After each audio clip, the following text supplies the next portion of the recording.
جادو شروع ہی وسوسے اور ڈر سے ہوتا ہے. جو جتنا وسوسوں میں آتا ہے, جتنا ڈرتا ہے.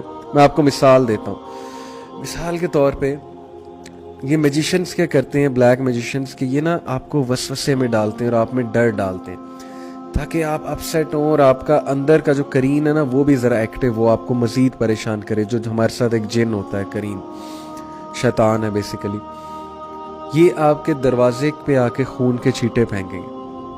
اینڈ فرام ہیئر آپ یہ سمجھیں گے آپ کی گاڑی پہ خون کے چھینٹے ہیں, یا آپ کے کپڑوں پہ کسی طرح گر گئے, یا مرا ہوا گوشت, مردار گوشت آپ کے لان سے ملا ہے, یا باہر گیٹ پہ پڑا ہوا ہے, یا بکرے کی سیدھی ملی ہے, سیدھی سی بات ہے, یا چکن کا سر ملا ہے وغیرہ وغیرہ, یا بونز ملی ہیں آپ کو.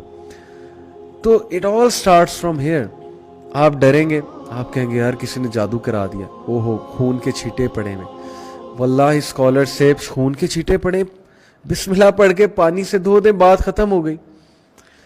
بسم اللہ پڑھ کے ابلیس بھی, آپ کو پتا ہے نبی صلی اللہ علیہ وسلم نے فرمایا کہ جب آپ بسم اللہ پڑھ کے دروازہ بند کرتے ہیں شیطان اس کو نہیں کھول سکتا. ابلیس سب سے پاورفل جن ہے. جب ابلیس بسم اللہ پڑھی چیز کو نہیں کھول سکتا, یہ عام شیاطین کیا کر سکتے ہیں؟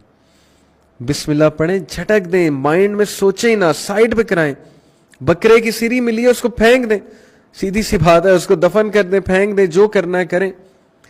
وسوسہ ڈالیں, آپ لیں گے, ڈریں گے, حاوی ہوگی وہ چیز سائیکولوجیکلی, مزید حاوی ہوگی, آپ کے دروازے کھلیں گے, گیٹ ویز کھلیں گے, جس سے شیاطین کو انٹر ہونے کا موقع ملے گا. پھر نائٹ میئرز آئیں گے. This is how magic starts, with the waswasa and with the fear. So trust Allah Almighty and be brave. Psychologically be strong that Allah is going to save me.